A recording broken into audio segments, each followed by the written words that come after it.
The old city flats. Lucian looks out over the people of the underground. Farms and greenhouses with sun lamps have slowly been developed over the last year and a half. Spire 3 of District 316, and other spires funding the projects. Underground Explorer and Watchguard. Eva, now 26, stops next to him smiling softly. The generators for the ventilation are working perfectly. Anything else that needs checked? She asks. Lucian turns his head, his face cast in the warm glow of the artificial sunlight. The hydroponic systems are looking good, but I want to make sure the water filtration is holding up, he says, his voice steady and calm. The last thing we need is contamination in our food supply. Eva nods, her gray ponytail swaying slightly. The filtration systems are running smooth, but I can check the maintenance logs if you want. She pulls a small tablet from her belt, tapping the screen a few times. No red flags here, but I can run a manual test if you're worried. She pauses, seeing his expression. So, where is your wife, SunChaser? She asks. Lucian's eyes darken for a moment, the steady calm in his voice wavering. She's in Spire 7, negotiating with the Council for more medical supplies.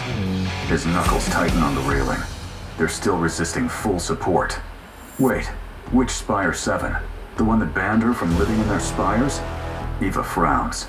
They probably won't help, she says. Lucian's jaw clenches, his gaze drifting back toward the cultivated fields below. That's the one. They haven't forgotten her origins, or her defiance. His voice carries a weariness he seldom shows, but she's the only one they'll even listen to. Stubborn pride runs deep in those upper spires. Eva shifts her weight, her armored boots scuffing lightly against the metal walkway. She shouldn't be going alone. You know how they treat outsiders, especially ones who used to be one of them. Her hand rests on the grip of her energy pistol, a habitual gesture when tension rises. Want me to send a couple scouts? He shakes his head.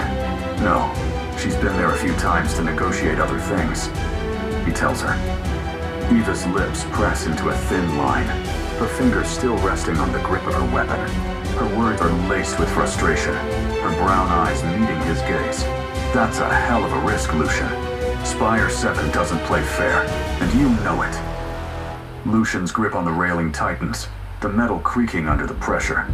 She tells me it's necessary, that her history gives her leverage they can't ignore. His jaw tightens as he continues. But you're right, it's a dangerous game she's playing. Later that night, as she lays there, she decides to contact her scouts anyway, as they live within Spire 7. Eva activates her encrypted comm device, its soft blue glow illuminating the dim corners of her quarters. She sends a coded message to two of her most trusted scouts, embedded within Spire 7's maintenance crews. They are to discreetly monitor SunChaser's movements and report any signs of trouble. As she waits for a response, she can't shake the image of Lucian's strained expression, the unspoken fear lurking behind his calm facade. Eva drops her comms device. No. She picks it back up quickly, her voice tearful. That can't... They wouldn't do that after... How to know? She asks. Eva's fingers tremble as she grips the comms device, her other hand clutching at her throat. The other scouts, they confirmed it. Her contact whispers, the words nearly choking her. They sent her to the old city flats. Eva drops the device and bursts out of her room to find Lucian. Eva sprints down the corridor, her breath catching ragged gasps as she races toward Lucian's quarters. The metal doors slide open just as she arrives, revealing Lucian already rising from his bunk, his face alert. He catches her panicked expression, and his own features tighten. What happened? He demands, his voice low and urgent. Eva struggles to speak, her words tumbling out in a rush. SunChaser, they've taken her to the old city flats. My scouts confirmed it. They're not negotiating, they're detaining her. Lucian's eyes flare with a cold, sharp fury, his body going rigid. Get the watch ready. He quickly moves to the comms room and contacts the assistant of Spire 7's leader. Lucian's fingers fly across the console, his expression a mask of controlled rage. The screen flickers to life, revealing the smug, angular face of Councilman Vorlag's assistant, a man named Krell, whose thin lips curl into a practiced smile. Lucian, to what do I owe this Urgent contact. Where is she? Lucian's voice is a low, dangerous growl, devoid of any pleasantries. Krell feigns confusion, tilting his head. Who? Your wife? She concluded her negotiations hours ago. I believe she was seen heading toward the lower transit hub. Eva steps into the frame, her own fury evident. Don't lie to us. The assistant looks troubled a moment, then transfers them to the leader. If you are asking if she's in the Flatlands, she is, he says coldly. Lucian's face hardens into a mask of cold fury, his fingers gripping the edge of the console so tightly that his knuckles turn white. Explain yourself, Vorlag, he says, each word precise and razor sharp. The leader of Spire 7 leans back in his chair, his face a picture of calm disdain. Your wife's negotiation skills failed her, Lucian. She made demands that couldn't be met. So we offered her an alternative arrangement. His thin lips curl into a smirk. The old city flats, a place where she can test her talents. Ava's hand clenches into a fist at her side, her body taut with restrained anger. Lucian glares through the screen, and you know by Spire ordinances that you have to get consent of their spouse to send them there. Vorlag's smirk widens slightly, his fingers drumming idly on the armrest of his chair. Consent? He echoes, feigning innocence. I believe there was a clause in the old ordinances about the spouse of a citizen. But SunChaser isn't a citizen, is she, Lucian? She's a guest. Lucian's jaw tightens, the muscles in his neck straining. She has been given full residency rights in Spire 3. That makes her a citizen under inter-Spire agreements. His words are dangerously quiet, each one carefully measured. Vorlag waves a dismissive hand. Semantics. The man looks coldly through the camera. If she returns at all, she'll have found enough to get all they need, he says. Besides, the gold and money deposited in the city is valuable. It's not our only goal. You can go help her if you want to, but it's one of the most dangerous places for scavengers and outcasts. I look forward to hearing from you again. And Lucian, she chose to go on her own, he says. Then connection drops. Lucian slams his fist onto the console, the impact making the entire display shake. His face is a mask of fury, his eyes burning with an intensity that could set the room ablaze. You think you're clever, Vorlag, he snarls, his words dripping with venom. Ava steps forward, her hand resting on Lucian's shoulder, grounding him. We need a plan, she says, her voice steady despite the rage in her eyes. Lucian shakes his head. The flats are dangerous, but we have resources. We can get her out. Actually, we can't, Ava says, wincing. It's extremely far, Lucian. We don't have anything that can fly out that far and get back. Not without the refueling planes that the Super Spires have. I doubt any of them would help us either. His face hardens as he processes this information, his fingers still gripping the edge of the console. Then I'll go as far as I can. His voice is calm and certain, leaving no room for argument. Ava shakes her head. What if? She hesitates a moment. What if she's already dead? Lucian doesn't flinch, but his eyes darken, his jaw setting into a hard line. Then I'll make sure her death means something. He turns to her, his face a mask of cold, focused resolve. Gather the supplies I'll need. Tell them to prepare for a long trip. I'm leaving in an hour. Eva nods, already moving toward the door. I'll get everything ready. And Lucian. She pauses, her hand on the frame. Bring her back. She speaks with quiet intensity, and he gives her a single, sharp nod in response. As she disappears down the corridor, Lucian turns back to the console, staring at the now blank screen where Vorlag had been. Hayes looks at Lucian like he's crazy. I fitted the extra fuel, but that engine won't last long on that Reedish, if you do decide to use it, the old aircraft mechanic tells him. Lucian nods. I know. Might not even run on it. Only certain setups work. He says, climbing into the modified P-51. The old Mustang is cramped, the interior stripped of most comforts, and refitted with survival gear. The fuel gauge reads nearly full. Lucian straps in, flipping switches and testing controls. The engine growls to life, a familiar sound that soothes him as much as prepares him for what's to come. He taxis down the runway, the wind screaming past as he accelerates. The altimeter climbs slowly, the strain on the engine immediately apparent. He banks east, toward the distant bluish white glow of the old city flats in the distance. Climbing higher, he thanks God that haze sealed the cockpit well. The warm, pressurized interior, still letting some of the cold from the glass touch his skin every so often. He pushes the throttle to WEP, War Emergency Power. After alternating between gliding and powered flight for a day, the engine roars in healthy rumble, the temperature gauge climbing near the red zone, the airframe beginning to vibrate with dangerous harmonic frequencies. He cuts the engine to glide again. So quiet up here, he thinks as he mixes reformulated redish into the full wing tanks, dropping away the 3 sleek externals. He waits till he's dropped a few thousand feet and closes his eyes. Jesus, please let this work. Or at least not explode, he whispers, hitting the starter. The custom prop instantly spinning to life, engine belching fire like a dragster, though holding together as the custom ECU controls fuel flow. The now lighter P-51 lurches forward, its speed increasing to around 620 miles per hour. The engine note changes as the P-51 climbs higher, the temperature gauge now holding steady in the yellow zone. Lucian's hands work the controls smoothly, his eyes fixed on the horizon where the old city flats grow larger. The modified plane cuts through the air with renewed vigor, the reedish blend allowing it to push beyond its normal limits. Below, the wasteland stretches endlessly. Broken concrete, twisted metal, and the skeletal remains of pre-missed war structures. 50,000 miles later, on the massive planet, Lucian sighs with relief, seeing an infrared laser on his visor. Turning on his powerful radar vision system, he starts his descent. Seeing a clear, raised highway near where he marked in his GPS, he cuts the engine and slowly bleeds speed on the way down. The ground rushes up fast, the P-51's landing gear deploying with a heavy thunk. The wheels touch down hard, sending a violent tremor through the cockpit as Lucian wrestles the controls. The plane bounces once, twice, before settling into a rough, lurching taxi down the broken asphalt of the highway.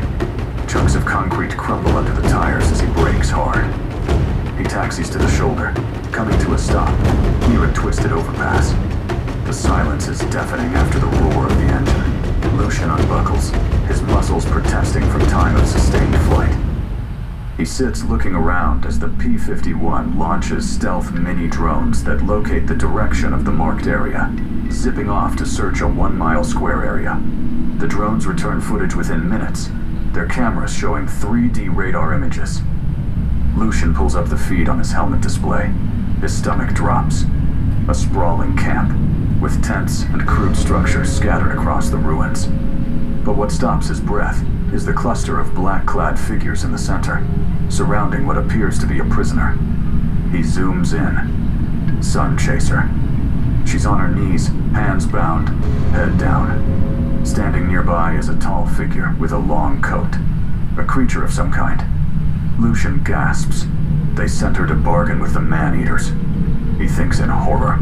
The feed shows it gesturing, speaking. SunChaser doesn't move. Lucian's hand tightens around the drone controller. He notes the guard positions, the number of weapons visible. The drone relays the live audio. You will give us the coordinates, or you will suffer the consequences. Your husband will not reach you in time. The figure's voice is deep, guttural, layered with something almost mechanical. SunChaser finally lifts her head, her face bruised, but expression steady. You think I care? You think I don't know what you are? I've seen your kind before. Her words are hoarse, but clear. The figure steps closer. Then you understand the futility of resistance. Your life means nothing to us. Only what you know. A clawed hand moves to touch her cheek. Lucian's grip on the controller turns white-knuckled. SunChaser jerks her head away from the creature's touch. You're not taking anything from me. Not coordinates, not supplies, not my people. She spits at its feet. The figure remains still for a long moment, then lets out a sound like grinding metal. Then you will die here. It turns away, signaling to two figures standing nearby. They move towards SunChaser with obvious intent. Lucian's breathing quickens as he watches the scene unfold. He quickly reviews the terrain around the camp. Ruined buildings to the north, a shallow ravine to the east, the highway leading west. The P-51 sits exposed in the open. The figure puts a gun to her head, then pauses. "Oh, that's... right. You're with child," he says. She gasps in breathless pain, doubling over as she's shot in the side. The creature pulls her up by the hair. That complicates things. It gestures again. One of the figures moves to SunChaser's side, grabbing her bound hands and yanking them up behind her back. She suppresses a cry, another figure stepping in front of her. A cruel smile visible beneath a hood. Lucian's vision narrows, his pulse pounding in his ears. He doesn't think, doesn't hesitate. He reaches for the sidearm on his hip, a modified Colt with a suppressor already attached. The cockpit of the P-51 swings open with a hiss. He steps onto the cracked asphalt, moving swiftly toward the area. In the feed, they let her drop to the ground. Then stepping on the bullet wound, he shoots her in the gut. SunChaser screams in agony, the sound tearing through the cold air. Blood blooms across her abdomen, darkening the rough fabric of her pants. The creature stepping back, watching dispassionately as she curls into herself, her hands still bound. "Now," it says, the words carrying over the drone's microphone. "Now, will you speak?" Lucian moves with swift, silent purpose, weaving between rusted cars and crumbling walls. His boots barely make a sound on the broken pavement. The Colt feels reassuring in his grip, though he knows better than to rely on bullets much. The odds are stacked against him, but the rage burning in his chest keeps him moving forward. Larissa tries to move but can't, as tears pour down her face. The thing kneels, leaning down oddly.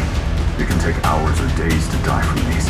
Time for you to mourn your daughter's loss and think of how you failed her and Lucian. It says then, the others start moving away. No one's coming to save her. Leave her to bleed out in peace, it says. She tries to crawl away but can't. The pain is too much. Blood pools beneath her as her strength fades. The creatures disappear into the shadows of the ruins, leaving her alone with the leader in her agony. Lucian reaches the edge of the large camp, his breathing controlled, his movements precise.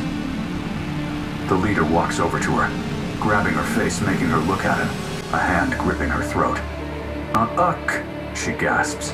Another set of hands gripping her wrists as it lifts by her neck. Her body jerks as the leader's claws sink into her throat slightly, just enough to make breathing impossible. She manages a strangled noise. The leader leans closer, his breath hot against her ear. "You should have given us the coordinates," he rasps. "Your daughter would still be alive." Its grip loosens, and she gasps.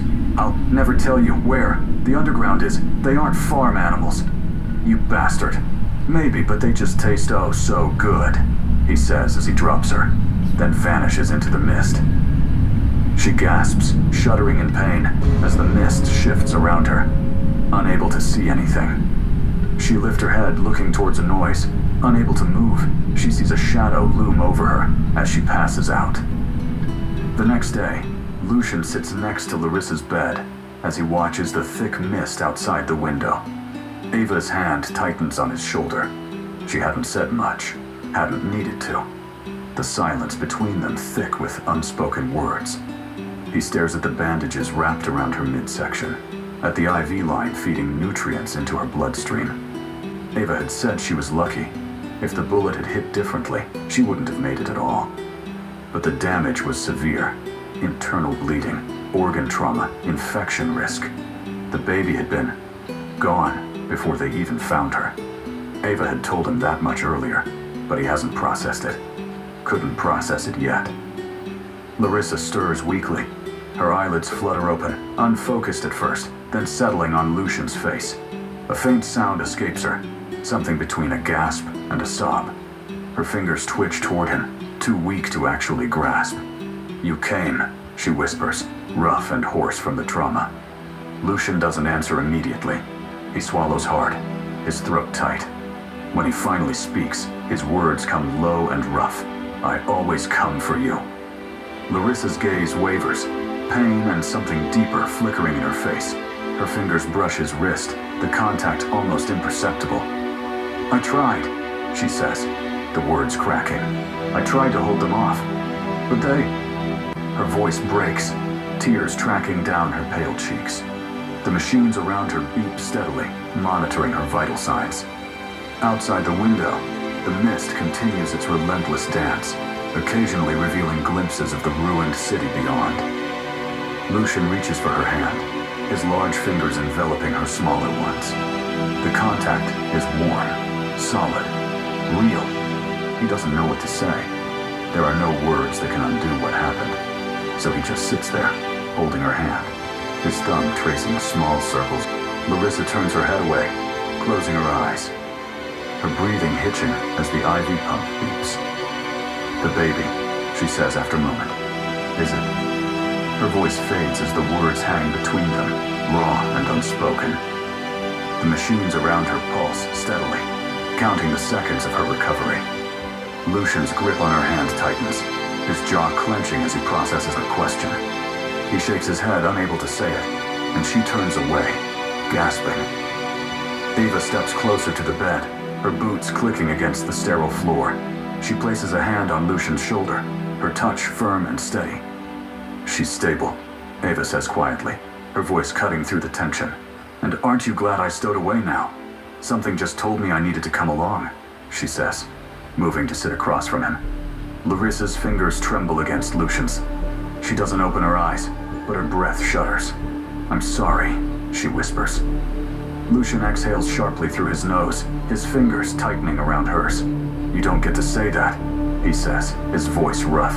You don't get to be sorry. You fought. You survived. That's what matters. His thumb brushes over the back of her hand, his grip firm. Larissa's lips part, but no sound comes out for a moment. When she finally speaks, her words come faintly. I didn't protect her. I failed her. I should have refused the mission. She shudders. The machines beside her bed beep faster as her heart rate spikes. Eva tilts her head slightly, watching the readouts with a calculating gaze before turning back to Larissa. Listen to me, Eva says, her tone firm but gentle. You didn't fail her. Those bastards did. She reaches across the bed and places her hand over Larissa's forearm. They took her. Not you. Not your choice. Ava's face hardens slightly, and we're going to make them pay for it. He nods slowly, his free hand clenching into a fist. He leans closer to Larissa, his words quiet. I know what you're thinking, what you're feeling. His fingers tighten around hers. I've lost something too. I understand that pain. He swallows hard. But you're still here, and that's what matters right now. Larissa's eyes remain closed, tears rolling down her temples into her hair. Her grip on his hand is weak, but her fingers twitch slightly, as if trying to anchor herself to it. Outside, the mist curls against the window pane like a living thing, distorting the light. The steady beeping of the monitors fills the room. I just want to sleep, Larissa finally murmurs, her words faint, and not dream.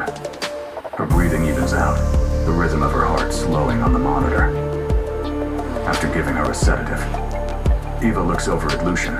If she's gonna make it, we need to get back to the spires. It's bad, Lucian. At most, she has days out here.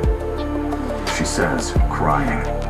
His jaw clenches, his grip on Larissa's hand tightening briefly before he forces himself to loosen it. The monitors beep steadily, but Eva is right. Larissa's condition is precarious. The sedative has already begun pulling her under, her breathing deepening into a slow rhythm. He stands, moving to the window where the mist swirls outside. The Hayes Special sits on the overpass, its nose pointed toward the spires like a beacon. He exhales sharply through his nose, shoulders rising and falling with the force of it. We need to move her before dawn, he says quietly. But we'll need to throw out some of the stuff in the P-51 first, to fit us all in. It might be cramped in the tail compartment. Ava nods, already calculating. Shouldn't be a problem. We can redistribute the gear to the wing pods. Hayes packed enough emergency supplies to outfit a small army. She moves closer to the window, looking out at the distant glow of the spires piercing the eternal mist. But we need to get her sedated for the flight. The turbulence could... Yeah. Lucian cuts her off, his voice rough. He turns back to Larissa, watching the slow rise and fall of her chest. Her face is pale against the white sheets, dark circles already forming beneath her eyes. The monitors continue their steady beeping, a rhythmic reminder of her fragile hold on life. Eva steps closer, her hand resting lightly on Larissa's arm. She turns to him. Your baby's kind if... She lets out a saddened chuckle, kind of a little hero. She saved the underground from whatever twisted plans those things have, she says, turning back to Larissa, fast asleep. Lucian doesn't respond immediately, his jaw working silently as he processes Eva's words. The monitors continue their steady beeping, the rhythm a stark reminder of the tenuous nature of the moment. Outside, the mist swirls against the window pane, occasionally revealing glimpses of the ruined city beyond. After a long moment, he speaks quietly. I know. His voice is rough with unsaid emotion, but that doesn't change what happened. She's still gone. He turns back to Larissa, watching the slow rise and fall of her chest. The dark circles under her eyes have deepened, the pallor of her skin more pronounced in the harsh fluorescent light. He shrugs. We should have enough Reedish-enhanced fuel to get back, if the engine can handle it. Eva nods, already mentally checking off the list of preparations. I'll get the sedative ready, and we should pack the medical supplies first. She's not going to be able to handle much movement on her own. She glances at Larissa's unconscious form before turning back to him. You want me to stay with her while you get the plane ready? Lucian hesitates, his fingers twitching at his sides. He shakes his head. Yeah, you're better at the medical shit. I'll handle the plane. He steps closer, bending down to press his lips lightly against Larissa's forehead. She doesn't stir, too deep in the sedative's grasp. I'll be right back, he murmurs, though he knows she can't hear him. Lucian turns and heads out into the dim hallway of the medical bay. The overhead lights strobe occasionally, energy in the mist making them flicker, casting strange shadows against the walls. The air carries the faint, sterile smell of antiseptic and old metal, a smell he's grown accustomed to in the past few years. As he walks, he absently checks the weight of the Colt at his hip. Still there, still loaded. Outside, he looks at the roadway, then back at the P-51. The radar vision outlining things as electric blue 3D images. That's not good. He thinks looking at the short takeoff distance, no time to taxi. He runs the Reedish sim on the computer, the simulation showing the engine overheating catastrophically if the plane tries taking off using just half power, the lack of fast-moving cold air an issue. Shit. We're gonna have to taxi and find a good spot, he thinks as a creature lands nearby. Lucian freezes inside the closed canopy of the P-51, the creature having no eyes, unlike many others.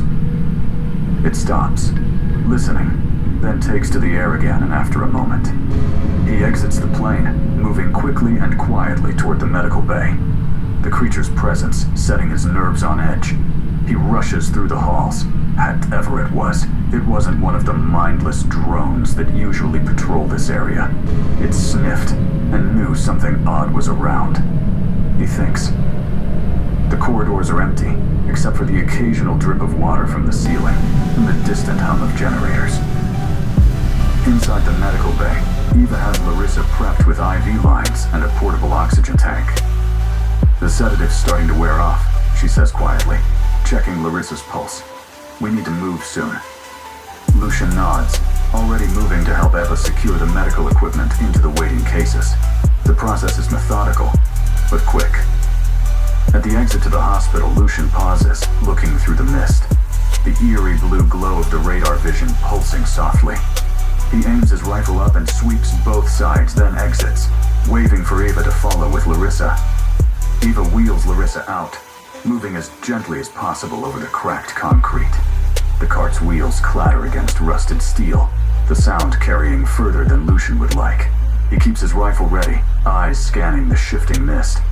The radar vision outlines the skeletal remains of buildings and twisted metal, but nothing living, at least not yet. The P-51 sits waiting, its wings gleaming in the mist, as Lucian helps Eva transfer Larissa into the cramped tail compartment, securing her onto the makeshift stretcher with quick, practiced movements. Eva works to attach the oxygen tank, checking the flow and adjusting the straps to keep Larissa as stable as possible for the flight. Eva slips in beside her, and he climbs into the pilot's seat. Okay, once the engine turns over, we might get some company, he says, priming the engine. The engine coughs once, twice, then roars to life with a deafening bellow that echoes through the ruined city. Eva flinches at the sound, instinctively pulling Larissa closer to shield her from the noise. The P-51 shudders as Lucian applies power, the aircraft's frame groaning. Through the cockpit glass, mist swirls violently as the propellers tear through the air, creating small tornadoes of debris and dust. As predicted, shapes begin moving in the distance, dark forms emerging from the shadows between the collapsed buildings. They move with unnatural speed, their claws scraping against concrete as they close the distance. He taxis to a nearby strip of road, hoping there's enough distance, and pushes the power up as winged creatures appear from rooftops.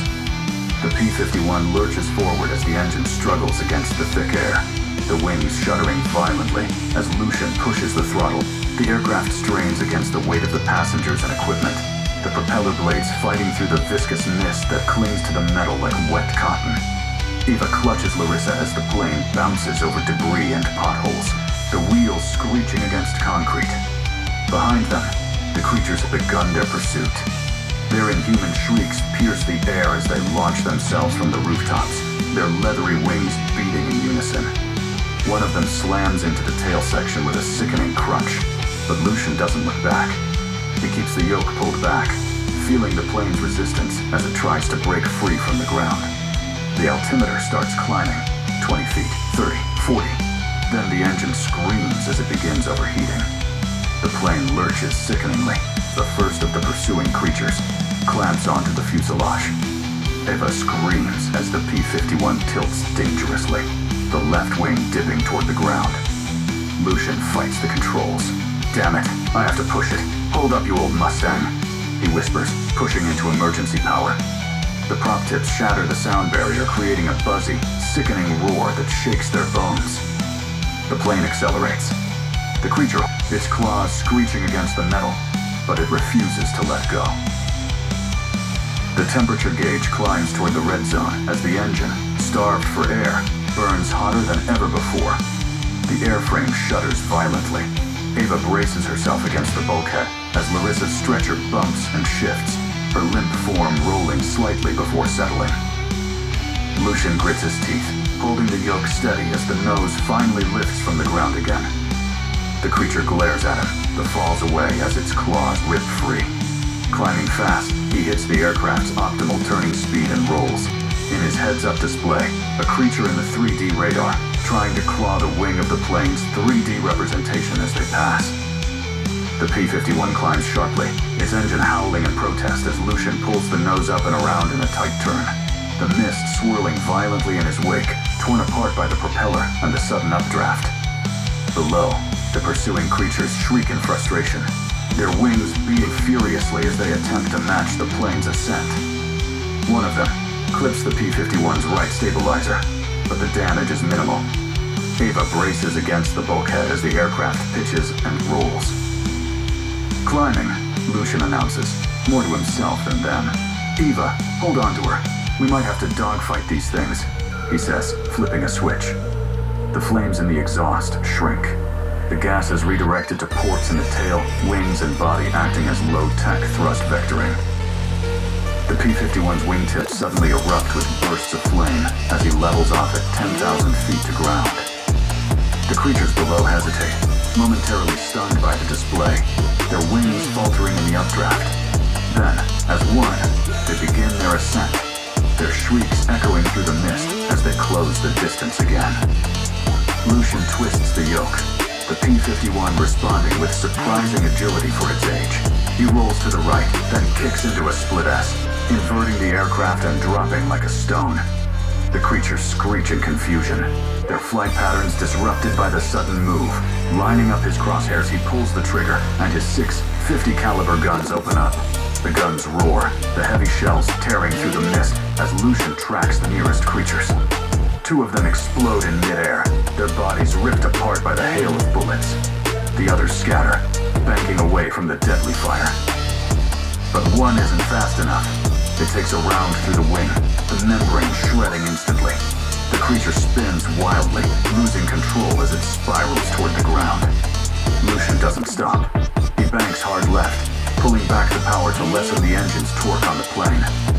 The temperature gauge wavers in the yellow, the overtaxed engine sputtering slightly before stabilizing.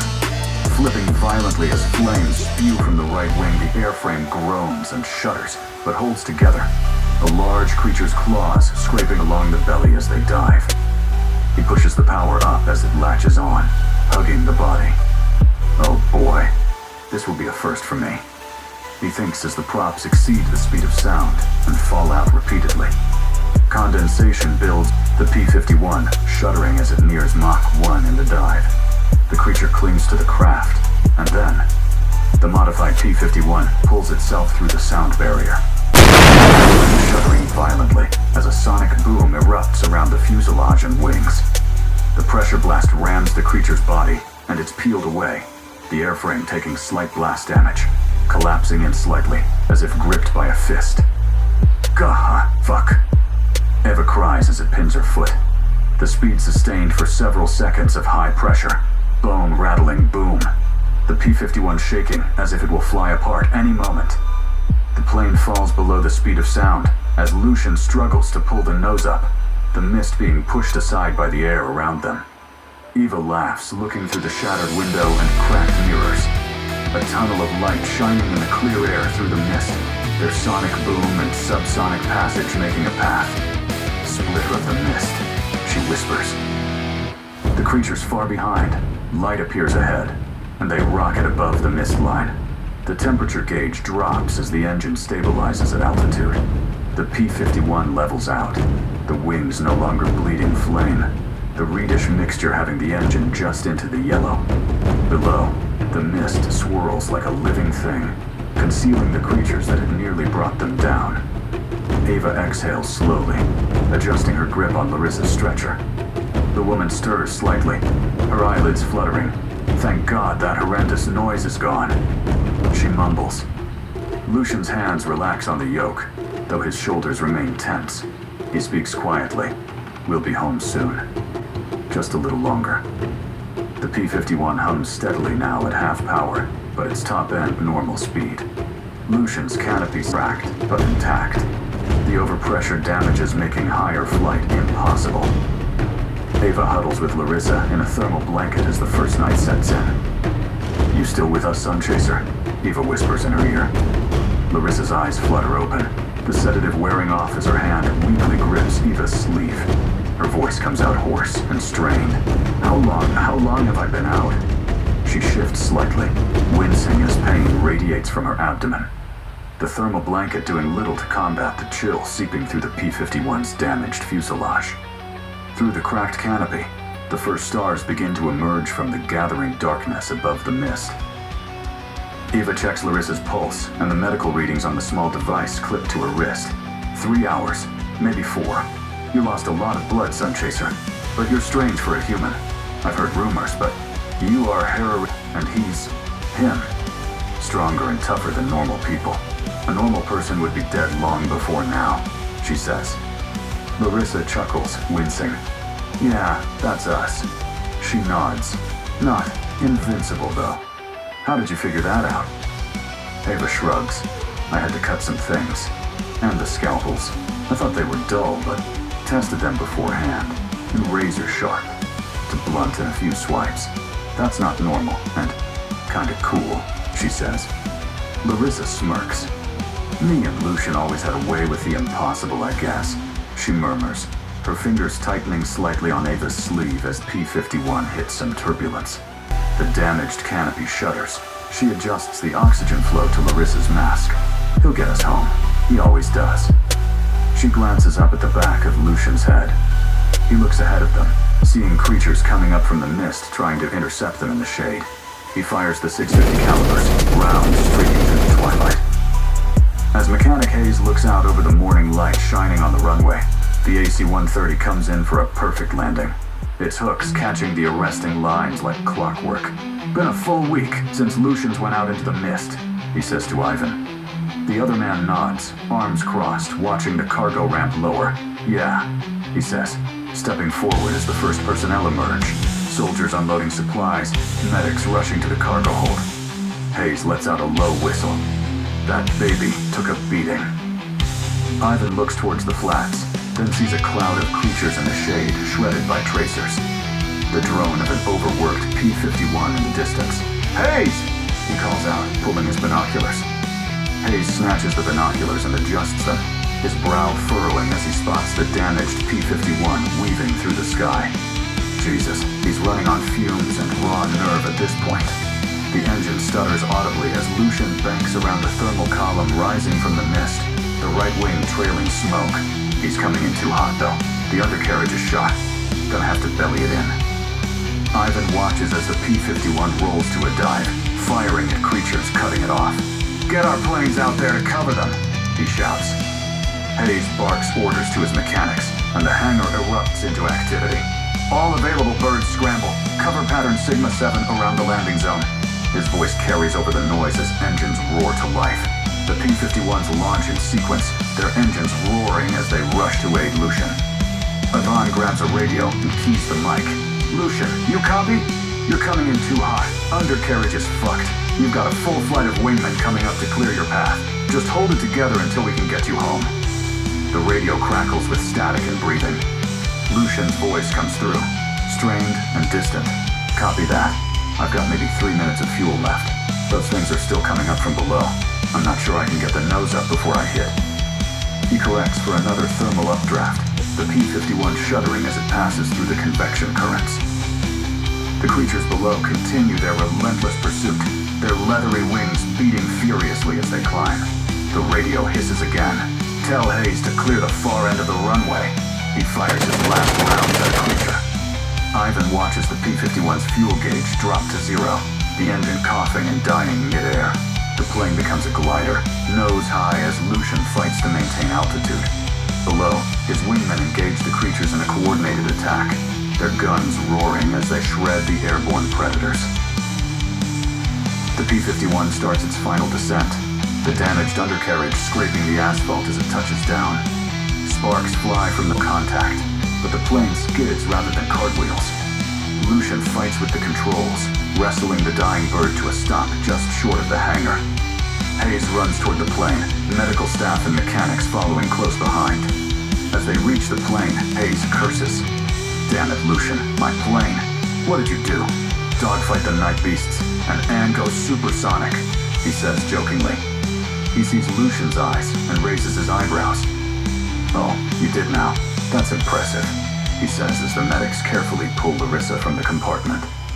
Ivan approaches the cockpit, his face hard as he watches the medics stabilize Larissa. She's ghostly pale, but conscious. Hayes moves to the engine, shaking his head at the warped metal and cracked cylinders. You melted half the engine trying to get her out, he mutters, mostly to himself.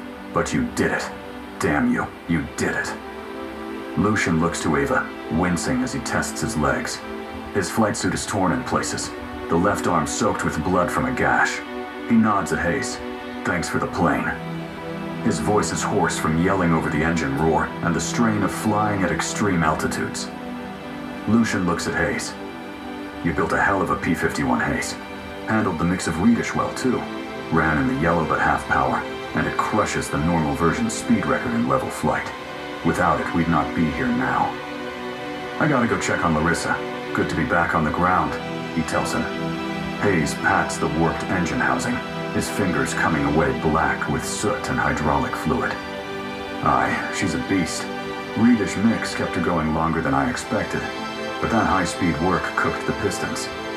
He shakes his head, already mentally cataloging the repairs needed. You're lucky the frame held up through all that. Most pilots would have crashed long before reaching the runway. Ivan walks toward the medical bay where Larissa lies unconscious. Tubes and wires connected to various machines. A young nurse checks her vitals, her expression grim as she documents readings. The sedative has kept Larissa stable, but her breathing remains shallow and rapid. Lucian steps inside, his boots clicking against the cold tile. The antiseptic smell of the medical bay cuts through the metallic stench still clinging to his clothes. He runs a hand through his sweat-damp hair, eyes scanning the monitors displaying Larissa's heartbeat. Too fast, too weak. A saline drip feeds into her arm, the fluid level dropping steadily. The nurse steps back, giving him space. The blood loss was severe. We've transfused what we could, but... She lets the words hang unfinished. Lucian moves to Larissa's side, taking her hand. Her skin is cold, clammy. "Please don't leave, too," he says, kissing her hand. The nurse shifts uncomfortably, her pen clicking nervously against her clipboard. We're doing everything we can, but her body is fighting us. The sedatives are keeping her pain under control, but we can't keep her sedated indefinitely. She checks the IV bag, adjusting the drip rate. The blood we have is limited, and her system needs time to recover. We're monitoring her for signs of organ failure. Lucian's jaw tightens as he watches the monitors. Larissa's pulse flickers unevenly, a staccato rhythm that makes his heart skip. The machines beep in erratic patterns, alarms waiting to sound. 3 days later, Lucian hugs Larissa around the waist as they look out over the mist.